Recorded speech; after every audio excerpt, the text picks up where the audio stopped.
Hello guys, நம்ம இன்றைக்கி பார்க்க போகிற படம் என்னென்னா காட்டாளன். இப்போ இந்த படத்தோட கதை என்னென்னு பார்த்துருவோம். 2 கேங் இருப்பாங்க. அவங்க காட்டில் இருக்கிற யானையோட தந்தத்தை எடுத்து விற்கிறது அவங்களோட வேலையாகவே இருக்கும். இதனால் 2 கேங்கும் அப்போ பிரச்சனை வந்துகிட்டே இருக்கும். சுனில் கேங் பார்த்தீங்கன்னா யானையோட தந்தத்தை எப்படியாவது ராமேஸ்வரத்துக்கு கொண்டு போக முயற்சி பண்ணுவார். அதை ஆப்போசிட் கேங் ஸ்டாப் பண்ணிகிட்டே இருப்பாங்க. இதனால் ஹீரோ களத்தில் இறங்குறாரு. ஹீரோ எப்படியாவது தந்தத்தை ராமேஸ்வரத்துக்கு கொண்டு போய் சேர்த்தாரா இல்லையா, இதுதான் அந்த படத்தோட ஸ்டோரி.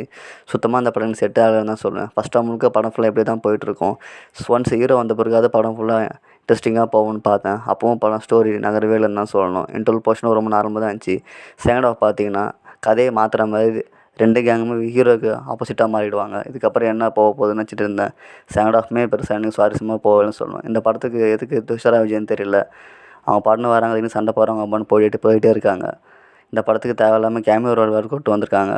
இந்த படத்து மூலமாக அவங்க என்ன சொல்ல வராங்கன்னே புரியல. ரொம்ப ஆவரேஜான மூவி இது. இந்த படத்தை ஒன் டைம் பார்க்குற மாதிரி எனக்கு தோணும். முக்கியமான காரணம் ஆக்ஷன் தான். அது நல்லாவே எடுத்திருக்காங்க. டைம் இருந்தால் ஒன்ஸ் ட்ரை பண்ணி பாருங்கள். இப்போ இந்த படம் ஓடிடி பிளாட்ஃபார்மில் அவைலபிளாக இருக்குது. மறக்காமல் சப்ஸ்கிரைப் பண்ணுங்கள், லைக் அண்ட் ஷேர் பண்ணுங்கள்.